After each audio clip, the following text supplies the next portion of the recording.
कुछ चीज़ें होती हैं ना छोटी छोटी, जो हमारे मन में खटक रही होती हैं, मतलब हमें लग रहा होता है कि नहीं, कुछ तो गड़बड़ है, कुछ तो गलत चल रहा है, पर हम क्या करते हैं, हम उसको इग्नोर कर देते हैं। और जब हम उस चीज़ों को इग्नोर करना शुरू कर देते हैं ना, जो hello everyone, welcome back to my channel. पता है कभी कभी ना हम किसी इंसान के बातों में इतना ज़्यादा आ जाते हैं ना कि वो इंसान जो भी बोलता है हमें लगता है यार ये तो सच बोल रहा है, ये तो सच में सबसे अलग है। होता है ना कि जब हमें कोई बहुत अच्छा फील कराने लग जाता है तो हम उसके ऊपर एकदम आँख बंद करके विश्वास करना शुरू कर देते हैं। हम फिर ना कुछ सोचते हैं, ना समझते हैं, ना आगे देखते हैं, ना पीछे देखते हैं, ना दाएं, ना ऊपर, ना नीचे, कुछ नहीं देखते हैं, बस उसके ऊपर भरोसा कर लेते हैं। और कुछ चीज़ें होती हैं ना छोटी छोटी, जो हमारे मन में खटक रही होती हैं, मतलब हमें लग रहा होता है कि नहीं, कुछ तो गड़बड़ है, कुछ तो गलत चल रहा है, पर हम क्या करते हैं, हम उसको इग्नोर कर देते हैं। और जब हम उस चीज़ों को इग्नोर करना शुरू कर देते हैं ना, जो सामने वाला पर्सन होता है ना, वो हमें बहुत ग्रांटेड लेना शुरू कर देता है।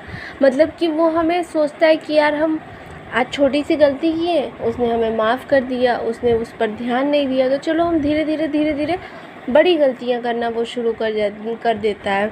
और फिर हम कुछ कर नहीं पाते हैं। क्योंकि जब हम उसकी छोटी गलतियों पे हम उसको रोके टोके नहीं, तो जब वो गलतियाँ बड़ी हो जाती हैं तब तक तो हम उसके पूरे फीलिंग से मतलब एक तरह से कह दो उससे बहुत ज़्यादा अटैच्ड हो जाते हैं। तो फिर तब तो हमारा कोई सवाल ही नहीं उठता ना कि हम उससे कुछ क्वेश्चन करें या फिर हम उसको छोड़ कर के चले जाने के बारे में सोचें। आजकल के लाइफस्टाइल में ना बहुत सारे लोगों को ना ये चीज़ फेस करना पड़ जाता है, और फिर उसके बाद वो रिग्रेट करते हैं अपने लाइफ में कि यार फिर हम क्या करें, उनको कुछ समझ में नहीं आता है।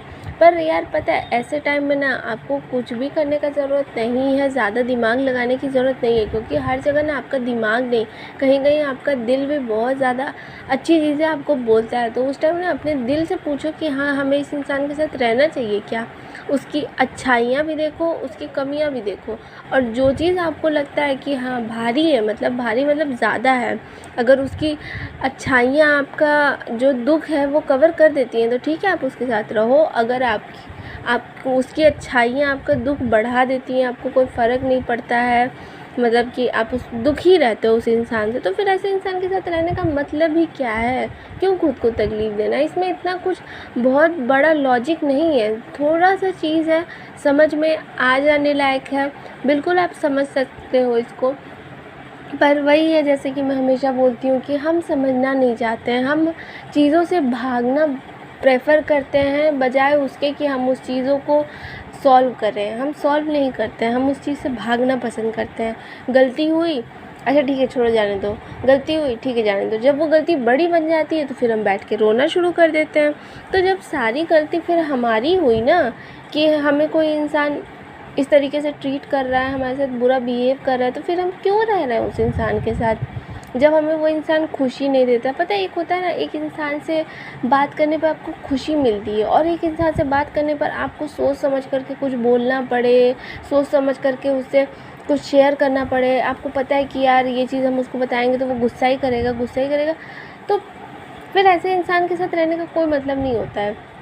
चाहे लड़का हो चाहे लड़की हो, हर एक पर ये चीज़ लागू होती है। अगर लड़कियां ऐसा कर रही हैं तो लड़कों को भी एक्शन लेना चाहिए, और अगर लड़के ऐसा कर रहे हैं तो लड़कियों को भी सेम स्टेप लेना चाहिए। मैं किसी एक पर्टिकुलर की बात नहीं करती हूँ कभी भी अपने किसी भी वीडियो में कि हाँ सिर्फ लड़कियां ही सही होती हैं या फिर सिर्फ लड़के ही सही होते हैं। गलती दोनों की होती है, गलती दोनों की हो सकती है। तो इसमें मैं कुछ भी ऐसा एक लोगों का नहीं बोलती हूँ। लड़के भी कभी कभी बहुत सही होते हैं, लड़कियाँ गलत निकल जाती हैं, कभी लड़कियाँ सही होती हैं तो लड़के गलत निकल जाते हैं। वो डिपेंड करता है कि आप जिस रिलेशन में हो ना, वो रिलेशन कैसा है। उस रिलेशन को आप समझोगे, जानोगे, तब आप उसको जज करो। उससे पहले उसको जज करने का कोई मतलब नहीं होता है। और यही सारी चीज़ें हैं छोटी बड़ी जो आपको ध्यान रखनी चाहिए, जिसकी वजह से आपको समझ में आएगा कि हाँ आपको आपके लाइफ में क्या चाहिए, एग्जैक्टली क्या चाहिए। नहीं तो फिर आप ऐसे ही भटकते रहोगे, जिसकी कोई दिशा नहीं होती है, जिसको कोई गोल एम नहीं होता है लाइफ में ना, फिर वो ऐसे ही भटकते रहे। और गोल एम लाइफ में रिलेशनशिप में भी होता है, तो आपको भी वो गोल सेट करना होगा कि हाँ आपको अपने रिलेशनशिप को कहाँ तक ले जाना है, एंड तक ले जाना है। फिर आप टाइम पास कर रहे हो, आपको हर एक चीज़ पता रहनी चाहिए कि सामने वाला इंसान आपके साथ किस तरीके से अपने फ्यूचर को देखता है, बस कुछ दिनों के लिए देखता है या फिर पूरे लाइफ टाइम के लिए? आपको समझ में आ रहा है तो फिर क्लियर है, सॉर्टेड रहो अपने लाइफ में, अच्छे से खुशी से रहो। अगर नहीं, आपको नहीं समझ में आ रहा है, थोड़ी सी भी कन्फ्यूज़न लगती है, तो मैं तो यही सजेस्ट करूँगी कि बैक ऑफ कर जाओ, ज़्यादा खुश रहोगे। तो बस यही था आज का छोटा सा टॉपिक। आई होप आप इससे अगर थोड़ा सा भी रिलेट किए हो, समझ में आया हो, तो प्लीज़ मेरे वीडियो को लाइक, शेयर एंड चैनल को सब्सक्राइब ज़रूर करिएगा। चलिए मिलते हैं अपने नेक्स्ट वीडियो में किसी और टॉपिक के साथ। Thank you so much.